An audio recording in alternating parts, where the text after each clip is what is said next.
were 3 times in my life when I've had to come out of the closet about some aspect of my identity. At 21, I told my family, friends, and significant other that I was bisexual, a fact that I had been aware of since 3rd grade. At 27, I converted to Islam, telling only a few family members and friends and closeting my sexuality again.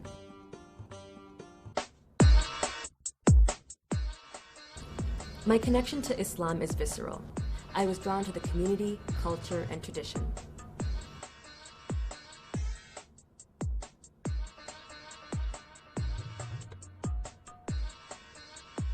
For the first time in my life, I felt a connection to God.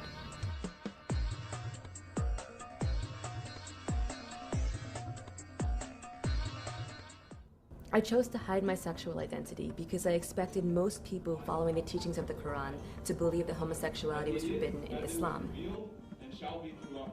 I had almost no struggle reconciling my religious beliefs with my sexuality, but I was afraid how others would judge my place in the religion. 6 months later, I outed myself to my closest friends in my newly adopted religion. When Christina told me, I wasn't surprised, and I was happy that she was telling people, especially Muslims. When Christina came out to me, it was actually via text message because she was telling me about this video. And at first, honestly, I didn't fully understand, partially because I was half asleep, but also because I knew the kind of work that she did with social justice and the Muslim community, but I didn't necessarily see her personal identity fitting in there. I do know of a few queer Muslim women who have come out to me and to other people, and I think they're accepted in our Muslim circles. I don't know if they'd be accepted in different sorts of Muslim circles, but in the ones that we're in, people are pretty much cool with it. I have found that most people in my community embrace a compassionate Islam that has a space for queer Muslim identities. I think that we have to look at queer issues within Islam from a variety of perspectives and to really talk about how someone can fit in with the community. I know that Christina has talked about she's had a positive experience in coming out to people, and that may be an artifact of being in New York and being around NYU students, but what is it like for people elsewhere, not only in this country but in other countries?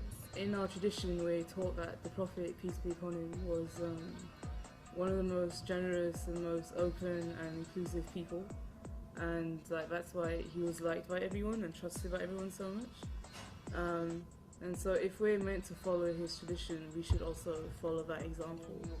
So regardless of what our views are, if someone's Muslim and identifies as queer or whatever, it shouldn't really matter. We should still be open and inclusive towards that person, because that's what the Prophet, peace be upon him, would have done. I have decided to announce who I am because one of the most damaging elements for the queer Muslim communities is the silence inhibiting its visibility. It only takes one voice in the community to encourage others to speak out.